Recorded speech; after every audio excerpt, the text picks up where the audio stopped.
Welcome. My name is Sue Faber. I'm a registered nurse and co-founder and president of Lyme Hope, a Canadian not-for-profit organization. It is my honor to moderate this panel, as well as contribute to discussion alongside our panelists, whom I'll be introducing shortly. The issue of perinatal or mother-to-baby transmission of Lyme disease is one of great significance, as this issue has directly impacted many families across North America and around the world, and there's very real suffering as a result. Parents have experienced marginalization, stigmatization, neglect, fear, and isolation in their quest to find answers, healing, and access to care for the children that they deeply love. I know because I'm one of them. I want to draw your attention to this simple illustration. Let's have the red person on this slide represent the expertise and influence of researchers, academics, government policymakers, and clinicians. And the green person represent families impacted by Lyme disease, whether as a result of a tick bite or an infection in utero. The question is there a way to connect the two? I wholeheartedly believe that the answer is yes, it is happening. We are heading in the right direction. A new chapter is opening, as will be shared with tangible examples in our panel discussion today. As a panel, we want to collectively express our appreciation and thanks to the generous support of the Stephen and Alexandra Cohen Foundation, to Ben Nemser, and also LymeMIND organizers. Thank you for providing a venue and platform over the years to highlight this important issue. It is also important to me to acknowledge the parents, children, and families who've been impacted or concerned about congenital Lyme disease, those who have been courageously speaking out, extending your hand and asking for help. There is certainly new momentum, progress, and interest in this area, and I want you to know that you are being heard. So I would like to briefly introduce the members of our panel today, and as I do so, if each panelist could just wave your hand, that would be great. More detailed bios for each panelist can be found in the LymeMIND program. So let's start off with Dr. Liz Darling. Liz is the Assistant Dean of Midwifery and Associate Professor in the Department of Obstetrics and Gynecology at McMaster University. Next, we have Dr. Monica Embers. She is the Associate Professor in the Division of Immunology at the Tulane National Primate Research Center, and she's also the Director of Vector-Borne Disease Research there. Next, we have Dr. Sue Visser, Associate Director for Policy and Extramural Program at the Division of Vector-Borne Diseases for the CDC. Next, we have Kate Nagel, Grants Coordinator for the LymeMIND Foundation. And lastly, we have Dr. Charlotte Mao, Pediatric Infectious Disease Physician and Curriculum Director for Invisible International.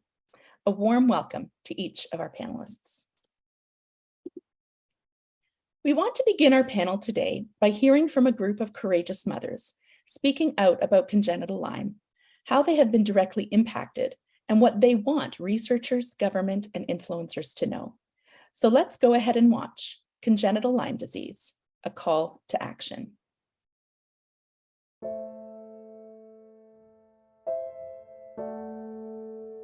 Lyme has affected my family on every level possible. Before my diagnosis, I was working full-time as a med-surg nurse and a pediatric nurse. My husband and I would go snowboarding, we'd go dancing. We had a very full life. When my body started to give out, it slowly started to take a lot of those things away. How many people in my family have Lyme? So myself, my husband, my oldest son, Tristan, my daughter, Kaya, my youngest son, Jameson, and then in my extended family, my mom tested for Lyme, but she tested negative, but her current husband has Lyme. He's currently treating for Lyme disease. My two sisters have not tested. I wish they would. They have a lot of symptoms. I think you kind of feel guilty because you feel like you gave this to your children. What if you had known you had Lyme? Would it be the same? I don't know. I don't know the answer to that, but I wish I knew more. I wish I knew what Lyme was. I wish I knew the symptoms and the treatment. I wish doctors talked about this more and explained this to mothers, that this could even be a possibility. And I think that my health and their health could have been better earlier on than having to suffer through all those symptoms for so many years. I wasn't diagnosed correctly until 2010. And then from there was able to get in with a Lyme literate doctor who correctly diagnosed me with Lyme disease, Bartonella, and Babesia. And so I have been undergoing treatment since then for my own Lyme and was treated throughout my pregnancy with Ethan. And now we have Ethan, and he has recently been diagnosed with congenital Lyme and Babesia as well. I actually didn't get treatment for my Lyme disease that I was infected with until I was in my late 20s, after I had already been a researcher in college, out of college, and then working. It wasn't long after I was started treatment that I had gotten pregnant, though. So I treated entirely through my pregnancy. I had probably given her Lyme without knowing it because her IgG levels were so high. And this was not an acute infection that she had just got a couple months prior. This was something that was in her system.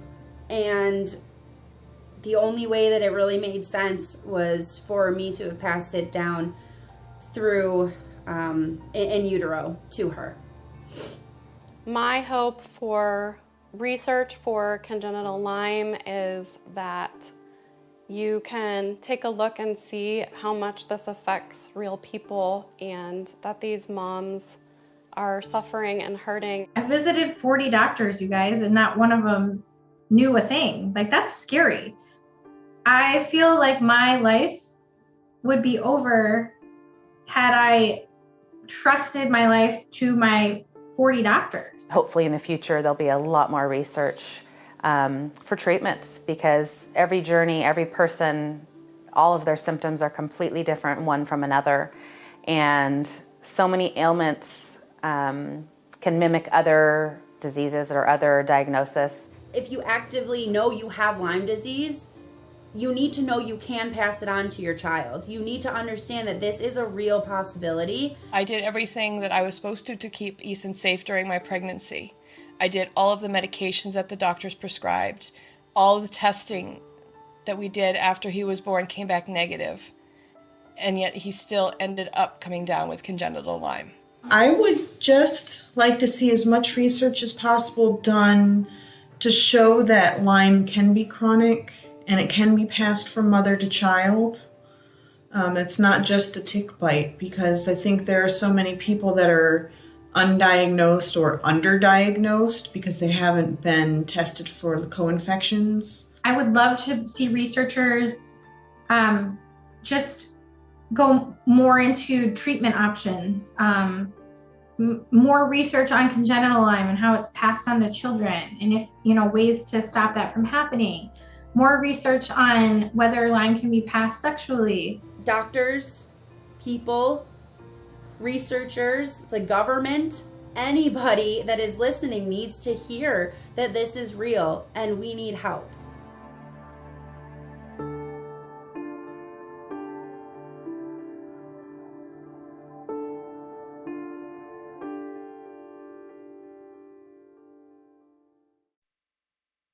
I want to thank the Limelight Foundation for producing this video, along with several others on congenital Lyme, which are available on their website. So to start our panel off, I would like to introduce you to Kate Nagel, Grants Coordinator for the Limelight Foundation, to share a little bit more about the foundation and some of the analysis you have done. Kate, I know you have also spent a great deal of time speaking with and supporting the families that the foundation serves, and I want to thank you for that. Speaking from personal experience, being listened to and heard is a gift. Being given a platform to share your story, as Limelight has done in this video and others, is a critical part of understanding the depth and wide spectrum of this issue. So welcome, Kate. Thank you, Sue. Limelight Foundation is a national nonprofit that provides medical treatment grants to children and young adults in the United States with Lyme disease. We provide up to $10,000 per individual to families with children or young adults through age 25. I want to highlight that our grants are need-based and for those struggling to afford treatment. Since our inception in 2011, LymeLight has awarded $8 million to over 1,100 individuals in 49 states. I have the honor of reading every application that we receive from families all over the US suffering with Lyme. Early on, I learned that Lyme contracted from mother to baby or congenital Lyme disease was a common finding in these applications. At one point, in preparation for another LymeMIND panel, we tried to determine just how many of our recipients may have been born with Lyme. I looked through 3 years of recipients' applications to determine this number. We had to establish our own parameters for our research. And I want to emphasize that this is anecdotal data taken from our application forms and doctor's letters. So on the next slide here, you'll see a summary of parameters used to analyze applications. A value of yes, no, or likely for a congenital Lyme infection was assigned to each recipient or case. No was automatically assigned to any case with a history of a tick bite. Even if the family had multiple family members with Lyme, any mention of a tick bite or bullseye rash meant that case would receive a no. Yes was assigned if the doctor's letter or application clearly stated the child had congenital Lyme disease, and we see variants of this. So a parent might write, my child was born with congenital Lyme, or I gave my child Lyme disease. Yes was also assigned if we felt the family strongly resembled a clinical picture of congenital Lyme. So if mother and multiple siblings had Lyme diagnosed and the applicant showed symptoms from a young age, the recipient would be assigned a yes value. And finally, the value of likely was assigned if multiple siblings had Lyme, but not the mother, or if the parent wrote that they suspected congenital Lyme disease but hadn't yet been tested. Again, there were no tick bites or bullseye rashes in any of these cases. For the 3 years of data measured, 45% of our recipients were assigned a yes value and 58% received a yes or likely value. Thus, we estimate that roughly 50% of our LymeLight recipients were born with Lyme disease. This is huge. Half of our population is suffering from an infection they were born with. These children start exhibiting a variety of symptoms from a young age, from neurosensory disorders, developmental disorders, to mental health issues. Lyme is a multi-system disease, and it can affect every part of a family's life. We receive applications from parents facing the impossible decision of choosing between feeding and housing their families or paying to treat their Lyme-infected child. That's why it's so important that more research be done to look into congenital Lyme disease. Thank you so much, Kate. The data that you have collected is eye-opening and, interesting enough, similar to data shared by Holiday Goudreau, the executive director of the Live Lyme Foundation. On this slide, you can see an analysis. There's a number of little mini slides on here. In an analysis of 767 Live Lyme grant applications, close to 40% of moms believe that they transmitted Lyme disease to their children in utero. And over half of families have more than one child with Lyme disease. This data highlights why this alternate mode of transmission deserves urgent research and investigation. The issue of perinatal transmission of Lyme disease is complex, but it is important that the risk of this alternate mode of transmission be communicated to alert the general public and healthcare practitioners. I now welcome Dr. Sue Visser to share a little bit more about CDC communications regarding Lyme disease in pregnancy and perinatal transmission of Lyme disease. I first connected with Sue at the 2019 LymeMIND conference, and I'm so thankful for her interest, warmth, and leadership, which has been instrumental in opening new doors in this field. Welcome, Sue. Thanks so much, Sue. So two of the people who have been most influential on how we frame this issue have been Sue Faber and Holiday Goudreau, who have really invested a lot of time and energy in conversations with me to help me understand this issue better and try to adjust some of our messaging that was probably a little misleading or confusing or prevented mothers who had concerns from having constructive conversations with their physicians. So one of the first things we did was we looked at this page, which we have had for years on our CDC website. But what was very clear was, although we made it I think, abundantly clear that if you suspected you had Lyme disease, you should immediately contact your physician. We were much less clear about the potential for spreading Lyme disease from mother to fetus. And so what we did is we went back, we had conversations with Sue and Holiday, understood that this was not well presented and not clearly presented on this webpage, and it was causing confusion and all sorts of difficulties among patients and their physicians. And so we very clearly stated now on this revised website and fact sheet that spread from mother to fetus is possible. And those words, Sue was very clear with me, needed to be on that page, that it was possible, because many physicians were not seeing that as true from the evidence. So putting that on the page was important. We do have that paired with a statement that we believe that this is rare because of the data that we currently have. However, we are not prospectively looking at this issue yet. We have now committed to working on studies that we can try to gather some more information on how frequently this occurs, because the honest answer is that no one has really been monitoring this in a systematic way. So we actually don't know how frequently this occurs.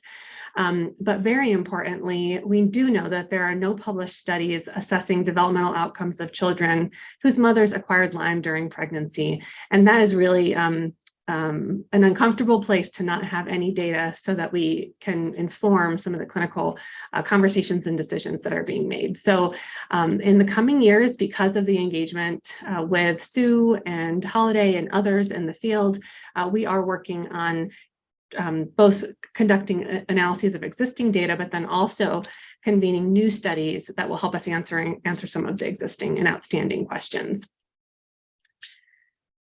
And Sue, Well, thank back you. over to you. Yeah, thank you, Sue. I truly believe that CDC's leadership in this area will in turn influence new research interest as well. So these are all really good steps forward. I'm also delighted to report on an important meeting held this past summer. The Banbury Center at Cold Spring Harbor Laboratory hosted a scientific think tank on perinatal transmission of Lyme disease.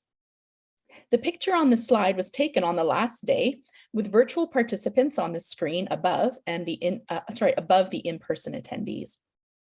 Meeting organizers included myself, Monica, Liz, and Charlotte, and this meeting was generously funded by the Cohen Foundation. As a committee, we want to express our appreciation to Dr. Rebecca Leshan, the scientific director of the Banbury, for all her guidance and support. Monica, could you share a brief overview, including meeting objectives, representation of expertise, some of the pre-work that was done, as well as expected meeting outcomes? Certainly, and I think I speak for all of the co-organizers in saying that it really was a privilege to be able to hold this meeting in such a high a place with such a really great reputation at the Cold Spring Harbor Lab and at Banbury Center. So in the era of COVID-19, we had to make some changes to how a typical Banbury meeting is held. And in doing so, we had a number of reschedulings. We also held a virtual meeting in the end, but we did some work up front with our members. And so what we did was we decided to hold subcommittee meetings. We separated the topic into 5 different subcommittees shown here: pathogenesis, immunology, pathology, animal models, pediatrics and obstetrics, diagnostics, and policy advocacy and partnership. And so each one of us chaired one of these subcommittees, and we held meetings routinely with external consultants. And after holding those virtual meetings, we developed a report that was brought to the Banbury conference itself, which was held in June of this year. And for the meeting objectives, our goals were to learn more about the topic, to share our expertise and what we had learned from the subcommittee meetings, to discuss avenues for better understanding and the importance of patient outcomes, and finally, to write a report to be disseminated to the public. In essence, we came up with some very clear action items at the end, and are in the process of developing a report that will be published in a reputable journal. Thank you, Monica. I also want to share that the meeting agenda was posted by the Banbury Center and can be accessed directly on their website.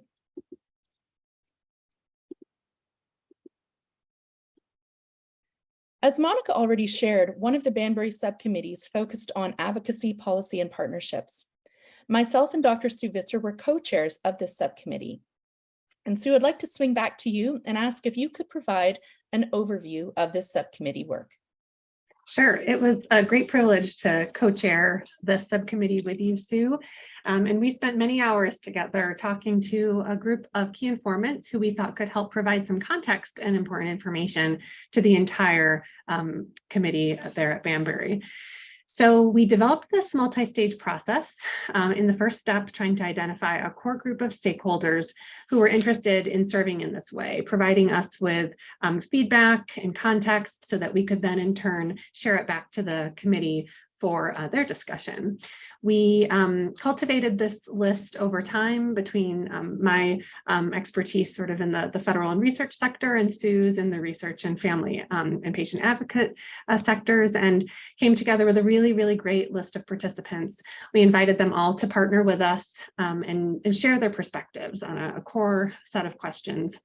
And after those conversations, we summarized the feedback into themes and synthesized it in a way that we could share it back with the committee in an efficient way to frame the ongoing discussion. Then after we did that, we shared it with the committee. We answered any questions that they had about the themes that we identified.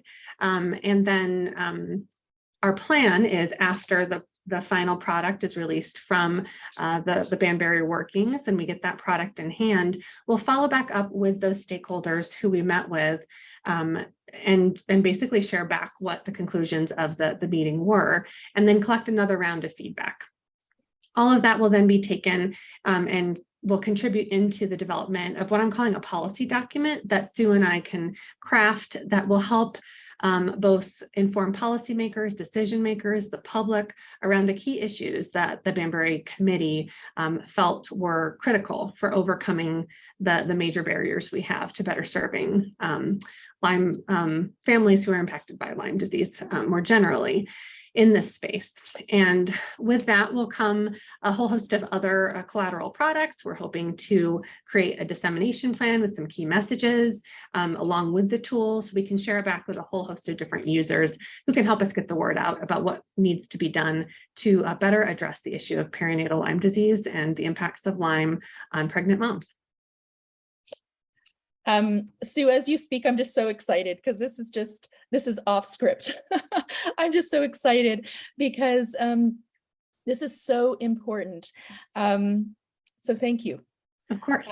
As Sue has already mentioned, it was a real privilege working with you too. And we put in many hours over the last year doing this work, and it was really fun as well to do that with you. So as Sue already mentioned, we engaged with had these key informant interviews. And we also wanted to hear from those directly impacted by congenital Lyme disease. And this is something that's near and dear to my heart. The suffering and hardship which families face was clearly communicated to us, along with important recommendations to move the field forward. Feedback we received was that congenital Lyme disease is real, and that consequences can be significant. Screening tools for Lyme and tick-borne disease should be utilized in pregnancy. The issues of barriers, stigma, and polarization attached to congenital Lyme was highlighted, and of critical importance, how these barriers can be removed so that families and children can access compassionate and supportive healthcare. One of the ways to do this is through education and awareness programs aimed towards healthcare practitioners. And along with new research in the field, it was identified that meaningful patient engagement and partnership is critical. So we really value this feedback. And I want to swing back to you, Sue, if you could speak to our summary findings from all the key informant interviews. Sure. So as we reviewed all the feedback that we received from all the groups, we noted several convergent themes and they may be able to help us illuminate a path forward together. And so I wanted to summarize that all groups recognize the importance of the issue and the need for robust research to better understand the risks of perinatal transmission of Lyme disease, as well as the overall impact of Lyme disease during pregnancy. They also noted that new research is needed to develop tools and guidelines and provide evidence-based care and support for impacted patient populations. I think we were all pretty stunned with how convergent the feedback was. I think we anticipated, especially because we had 3 different informant types. We had folks in patient advocacy, representatives from clinical professional organizations that were quite diverse, and other federal informants from federal agencies. I think, Sue, it's fair to say we thought we might get some divergent views, but really there was great convergence across these 4. So that really made it a little bit easier for us as a committee to point the path forward. Thank you, Sue. Absolutely, 100% agree with you. It was exciting to see the convergence and to see just the willingness and interest and like, what can we do now to move forward? And I think this is just a perfect platform for the activities that we're hoping to plan ahead. So I would now like to introduce Dr. Liz Darling, who has some exciting news to share with us about groundbreaking research, which is soon to be published. So Dr. Darling, welcome. Oh, not yet. I met Liz in 2019. Sorry, I have to do a quick little introduction first.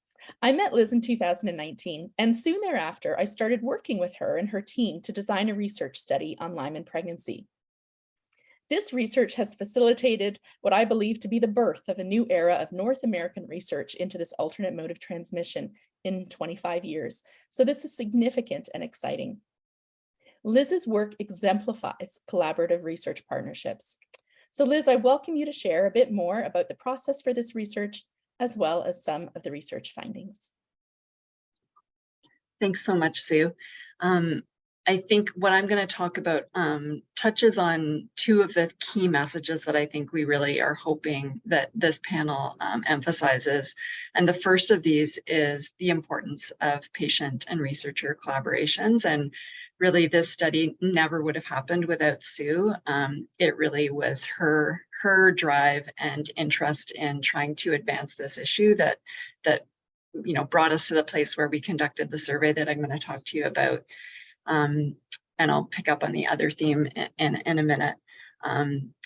So this, what we did was we were talking about, what direction we wanted to go in terms of research about Lyme disease and pregnancy. And really the other theme that I think will come out at a number of times over the course of this panel is the need for prospective studies. And so we really, agreed that that would ideally be the next thing that should happen. But we also recognize that it will take a really large investment of funds to be able to make that kind of research happen. And so we wanted to set the stage for that and try to pull together some research that would help to build evidence around the need for a prospective study, but it would also help to inform how that study might look. And so what we did was we developed a survey that was open to anybody who had the experience of being pregnant. So we included people both who had Lyme disease and people who didn't.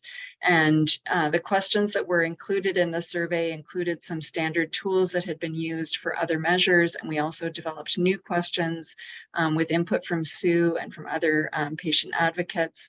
We tested and piloted this survey with people who had been impacted by Lyme disease to make sure that it was usable.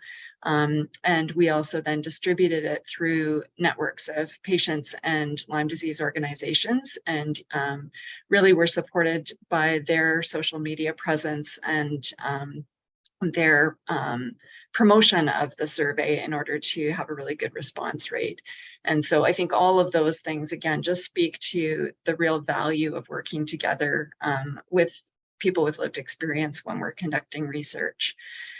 We knew that doing a cross-sectional survey, which is what we did, isn't the ideal form of research from an epidemiological perspective. There's lots of challenges when we do a survey where we ask people to recall information about the past. It means that there's lots of potential for there to be bias in the results and for there to be errors in the data that's gathered. And we did our very best to try and mitigate those. We asked people a lot of information about dates around when they had acquired Lyme disease. We asked information about tick bites as well, and when symptoms appeared, and we asked questions about symptoms that people experienced in pregnancy, as well as the outcomes of their pregnancies, and if they had full-term pregnancies and children who were born, what the neonatal outcomes were for those children and what the child health outcomes were. So from all of that, we hoped that we would get information that would help us to start to generate hypotheses around future research that might give us guidance around what kinds of things we would want to be measuring in a prospective study. And it also allowed us to get input from the participants about the feasibility of future research. So you can advance to the next slide, Sue. So as Sue mentioned, we're really excited that this research is soon to be published. It's been accepted by the journal Frontiers in Medicine and should be coming out anytime soon. We were able to recruit nearly 700 participants to this study. Primarily they came from North America, but there also were participants from Europe and Australia. And about 65% of the people who participated in the survey had a diagnosis of Lyme disease. About another 6% had suspected Lyme disease where they hadn't been diagnosed by a healthcare provider, but had either testing or symptoms that suggested that they most likely had Lyme disease. And then we had 29% of our respondents who didn't have Lyme disease. And what we did was we used all the information we'd collected about dates, and we then classified all of the pregnancies that were reported by respondents. And so we looked at pregnancies broken down by whether or not they probably had Lyme and whether or not they were treated, whether they possibly had Lyme and either were treated or not, and then people with no Lyme disease. And so we were looking at each pregnancy, considering exposure to Lyme disease and whether or not there'd been treatment prior to that pregnancy. And what we did find was that both the diagnosed Lyme disease groups and the suspected Lyme disease groups had much higher burden of symptoms that they were reporting, both for the individual respondents and also for their offspring. Unfortunately, one of the other things that we identified in our survey was that in most pregnancies, there wasn't any testing done at the time of birth to confirm whether or not there had been perinatal transmission. And that's really something that would be a goal of prospective studies moving forward, would be to actually conduct reliable testing at the time of birth. Testing only occurred in about 3% of the pregnancies that were reported in this survey, and 14% of those had either positive or equivocal results. Another thing that we found was that the pregnancies who had no evidence of Lyme disease experienced the fewest complications. They were most likely to result in a live birth, and they also had the lowest burden of symptoms both in the newborn period and throughout childhood. When we looked within the groups of participants who were affected by Lyme disease, while obtaining treatment didn't reduce the risk of some of the symptoms that people reported in pregnancy, which may well have been exacerbations of Lyme disease, so things like joint pain and memory loss, fatigue. It did seem that people who were treated in pregnancy were less likely to report symptoms in the newborn, so things like such as rashes, hypotonia, and respiratory distress, which is positive news, and it aligns with the other research that we have that suggests that treatment has really beneficial impacts.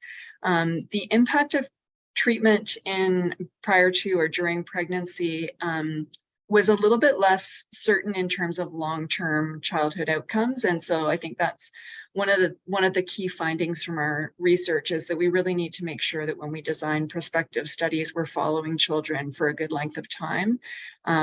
One of the challenges we had in the data that we received is that and this is a good thing in some ways, the people who had were reporting the most recent pregnancies exposed to Lyme disease were more likely to have been treated.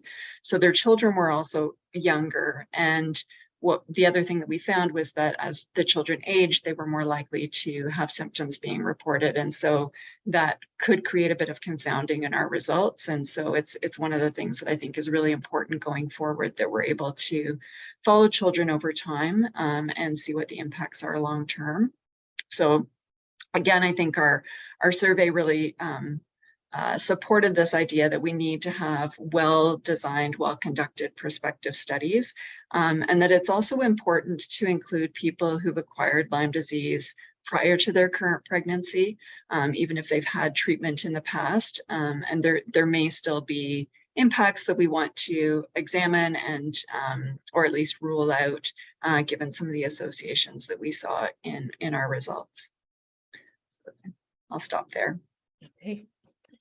Thank you, Liz, and thank you for your leadership in this field. I'm sure that many will be interested to review the publication, and I will be sure to share a link to the research paper on the Lyme Hope website once it is available.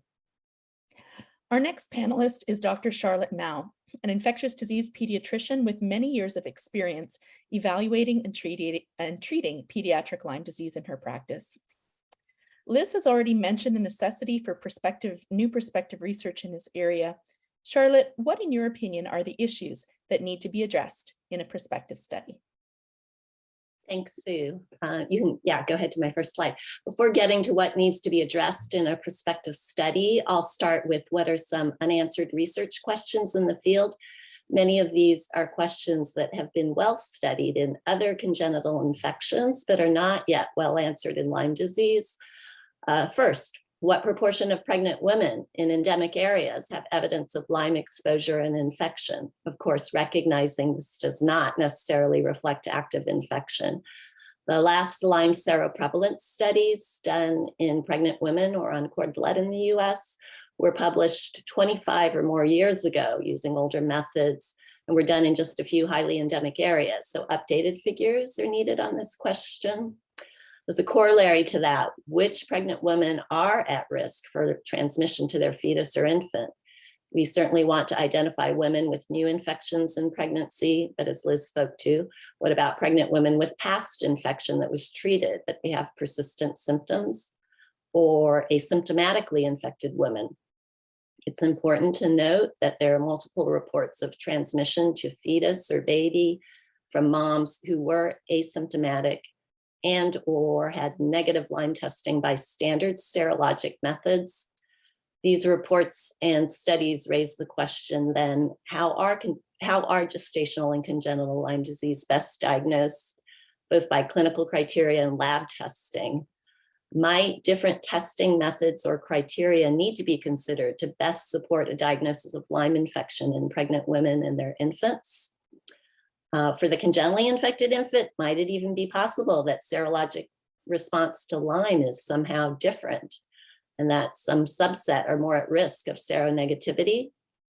There is a concept called immune tolerance that might explain this, but it's too much to go into now. Bottom line is we need to evaluate testing methods that assess other arms of the immune system, not just antibody response, or direct testing methods like PCR, to look for the organism itself or some part of it rather than the host immune response to it. What are potential adverse outcomes of pregnancies complicated by gestational Lyme? Talking about adverse outcomes both to mom and the fetus or the infant. In the interest of time, I'll simply note that the importance of studying long-term outcomes going out to childhood or even beyond can't be stressed enough, just as Liz emphasized. It's well known in other congenital infections such as syphilis, which is another spirochetal infection like Lyme disease, HIV, Chagas disease, which is a parasitic infection, that infected infants can be asymptomatic with extended periods of latent infection, developing symptoms only many years later, even decades later in Chagas disease, and some late manifestations of congenital syphilis. And then finally, how should gestational and congenital Lyme be managed and treated? The evidence base to guide maternal Lyme treatment and evaluation and management of the potentially infected infant is limited compared to other congenital infections. And the gap here is striking when you see evidence-based guidelines that are available for multiple other congenital infections: syphilis, HIV, Chagas disease, toxoplasmosis, and more. So let's go to the next slide. What can be done to successfully study many of the questions we just reviewed? Liz spoke to this. Again, I think it's safe to say there is a consensus among clinicians and researchers that what is needed is a long-term, ideally multi-center prospective cohort study of pregnant women with Borrelia infection and their infants and children. These types of studies have proven pivotal to understanding how to diagnose and manage other congenital infections like HIV. It would be important, I think, to include all categories of exposed infected pregnant women. So new infection, of course, but also persistently symptomatic past infection. And as I spoke to before, asymptomatic infection. Research visits would be done in a specified schedule, starting prenatally, at birth, more frequently throughout infancy, and then spacing out some in early childhood and beyond. An important component would be the collection of biorepository specimens, so blood, urine, saliva, breast milk, spinal fluid as appropriate, to be saved for future analyses as better testing methods or new research questions arise.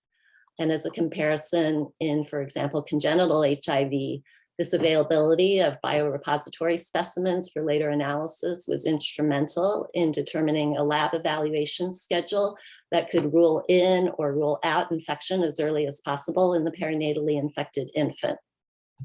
Testing for select co-infections would be very important, either acquired congenitally or over time.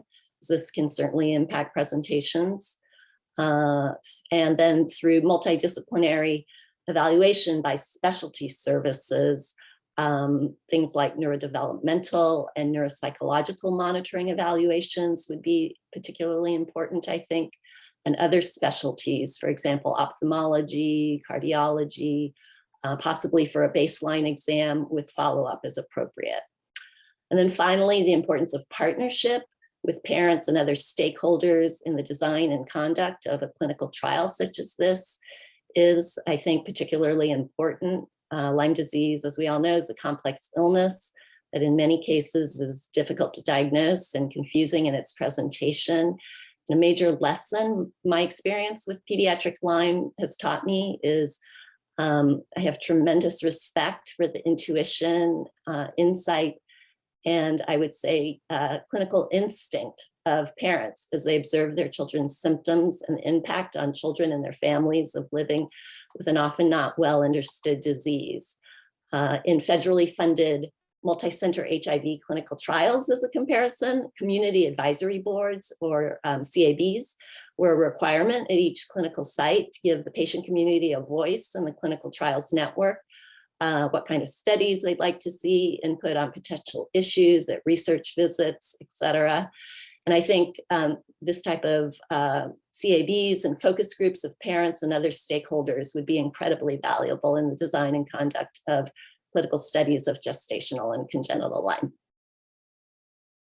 Thank you so much, Charlotte. Having clinical expertise such as what you offer in the field is of such critical importance as we move forward.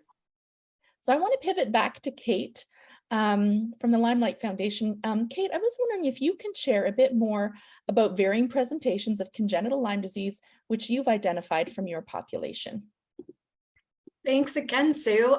Yes, we do see a variety of presentations of congenital Lyme disease amongst our recipient families. While we occasionally receive an application from a mother who was bitten by a tick during pregnancy, this tends to be less common than other presentations. Sometimes a mother's diagnosed first, and sometimes the child or children are diagnosed first. Often a mother does not know she had Lyme disease when pregnant and unknowingly passes it down to her child or children. This can be a heartbreaking realization for a parent, of course.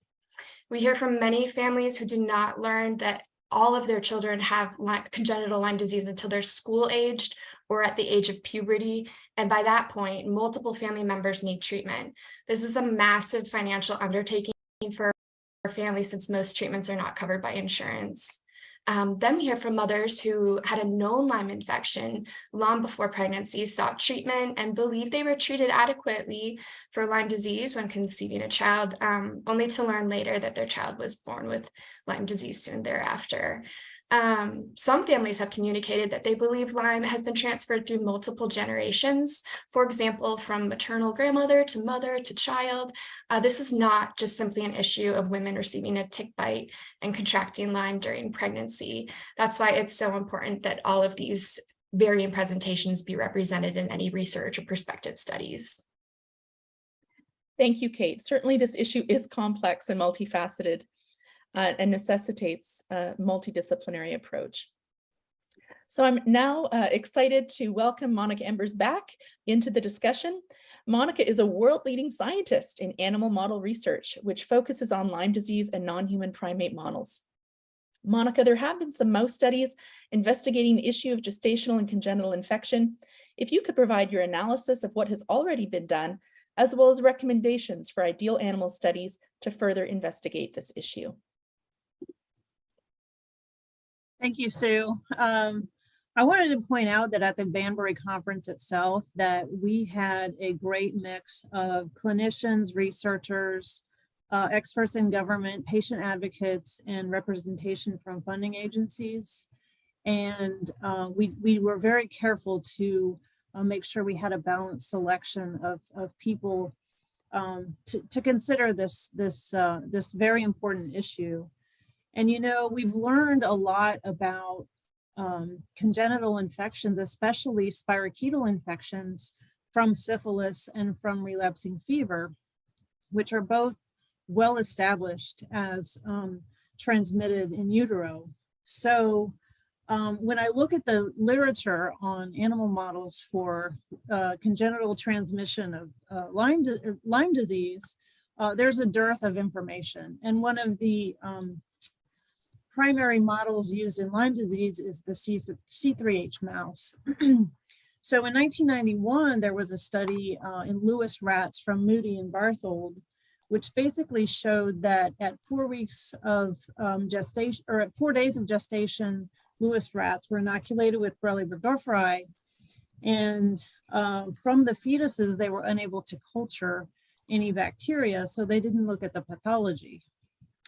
And 4 years later, this paper here was published from Bob Silver and Janice Weiss, both of who were served as expert consultants, and Dr. Weiss attended the meeting itself. And this is probably the most thorough mouse study that's been conducted. And what they found was that they could see acute infection of mice at days 4 to 5 of pregnancy with Borrelia burgdorferi. And this resulted in death in a portion of fetuses at day 14 of gestation. However, when they waited 3 weeks or chronic infection, this was not observed in mice. So the timing of the infection appeared to play a role in the adverse events for the pups. But what they did know is that the uteri from acutely but not chronically infected mice were positive. All of them were positive for Borrelia burgdorferi DNA at 14 days gestation. However, they couldn't find the DNA in the fetal tissue, and this was not specifically correlated with fetal death.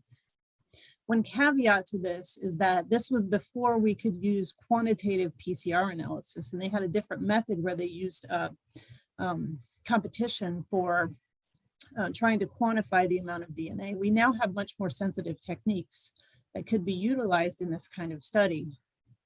However, what they did note is that they saw inflammation in the histopathology of these mice and the fetuses, and they revealed that Borrelia burgdorferi induced fetal death could be a result of inflammatory responses from the mother affecting the fetus. However, autoantibodies and cytokine elevation were not tested in this study, nor was the impact of the innate or adaptive immune response evaluated. So these are things that in my mind and in a lot of what has been suggested, things that could be evaluated again in a representative animal model. Next slide, please. So there are basically two ways to look at this. One is infection during pregnancy, so acute. And the other one is to have an animal that is chronically infected that becomes pregnant. And so what we would propose to do in a non-human primate, which is highly representative of humans because of a number of different factors, one being that the spirochetes disseminate just like they do in humans.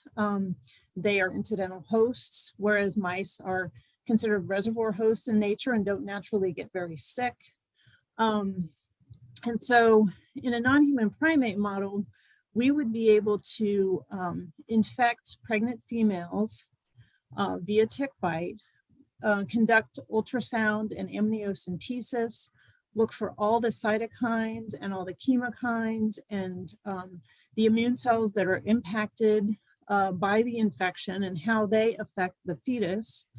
And then later, at the end of gestation, look at the placenta and save all those tissues to determine, can we find pathogen and can we find inflammatory markers? And then we could also choose to follow up the offspring to see if we can find seroconversion, which is often absent, or the presence of the pathogen revealed in different ways. Next slide, please. I think almost more representative of the real world situation is the situation in which the mothers are chronically infected and may not know it and then become pregnant.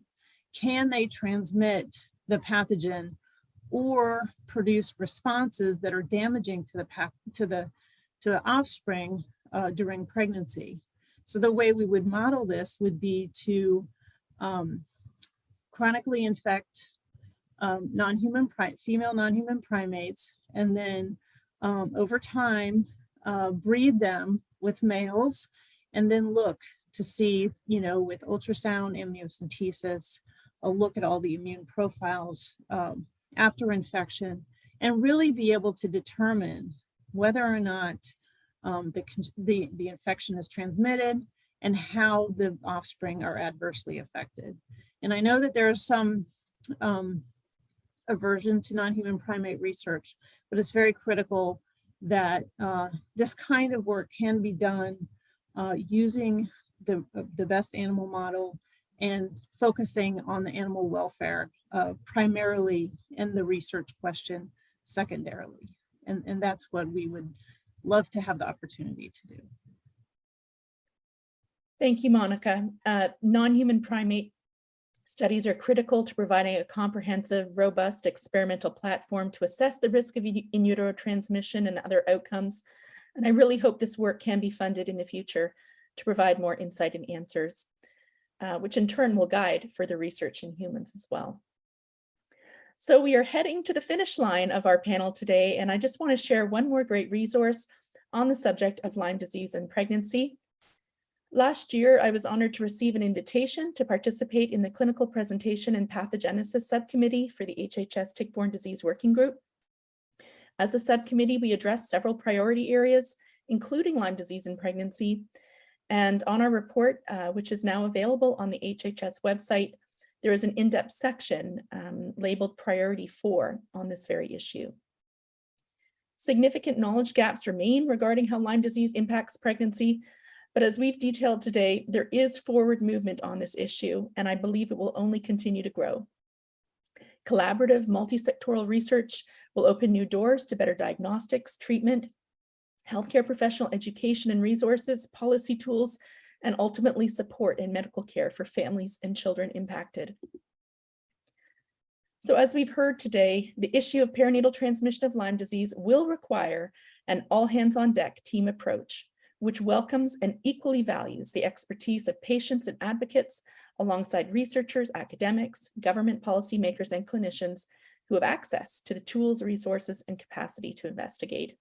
We are heading in the right direction with tangible examples shared in our discussions today. Thank you so much. I have just one last slide with a few resources and links that were shared in some of our talks today. Thank you.